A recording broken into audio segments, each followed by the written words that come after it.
بسم اللہ الرحمن الرحیم۔ زندگی میں بعض اوقات ہمیں ایسے عام لوگ ملتے ہیں جو غیر معمولی دنائی رکھتے ہیں۔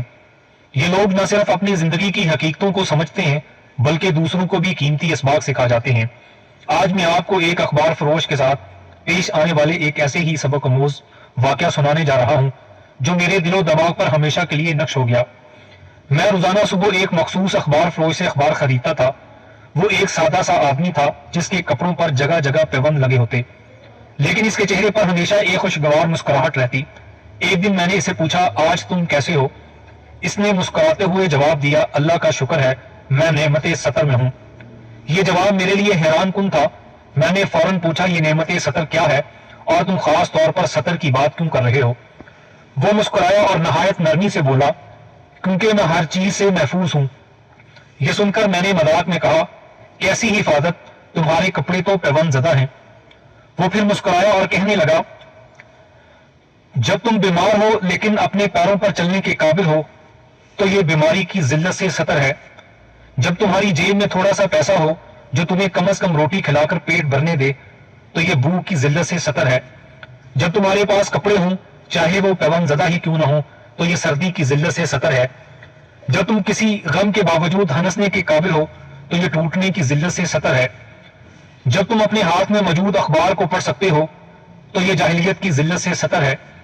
جب تم کسی بھی وقت اپنے گھر والوں سے رابطہ کر کے ان کی خیریت معلوم کر سکتے ہو تو یہ تنہائی کی ذلت سے ستر ہے۔ جب تمہارے پاس کوئی نوکری یا ہنر ہو چاہے وہ اخبار فروشی ہی کیوں نہ ہو جو تمہیں کسی کے آگے ہاتھ پھیلانے سے بچائے تو یہ سوال کی ذلت سے ستر ہے۔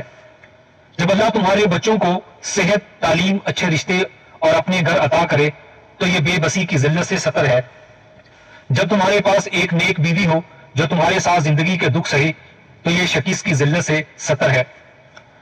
اصل دولت کا راز، پھر وہ اخبار فروش کہنے لگا، بیٹے، لوگ سمجھتے ہیں کہ ستر صرف دولت سے ہوتا ہے، لیکن حقیقت یہ ہے کہ اصل ستر روح کا تحفظ ہے۔ اللہ نے ہمیں بہت ساری ایسی نعمتیں دی ہیں جنہیں ہم اکثر نظر انداز کر دیتے ہیں، جبکہ دنیا کے کروڑوں لوگ انہی نعمتوں کے لیے ترس رہے ہیں۔ اگر تم صحت مند ہو، کچھ کما سکتے ہو اور کھانے کو مل رہا ہے، سونے کو جگہ ہے تو تم واقعی نعمت ستر میں ہو۔ اس کہانی سے ہمیں کیا ملتا ہے؟ اس دن کے بعد میں نے زندگی کو ایک نئے زاویے سے دیکھنا شروع کر دیا۔ ہم اکثر اپنی زندگی کی شکایتیں کرتے ہیں، لیکن جو کچھ ہمارے پاس ہے اگر ہم اس پر غور کریں تو ہمیں احساس ہوگا کہ ہم حقیقت میں کتنے خوش نصیب ہیں۔ تو دوستو، اگر آپ کے پاس صحت، روزی، خاندان اور عزت ہے تو آپ بھی نعمت ستر میں ہیں۔ اس کا شکر ادا کریں اور خوش رہیں۔ اگر آپ کو یہ کہانی پسند آئی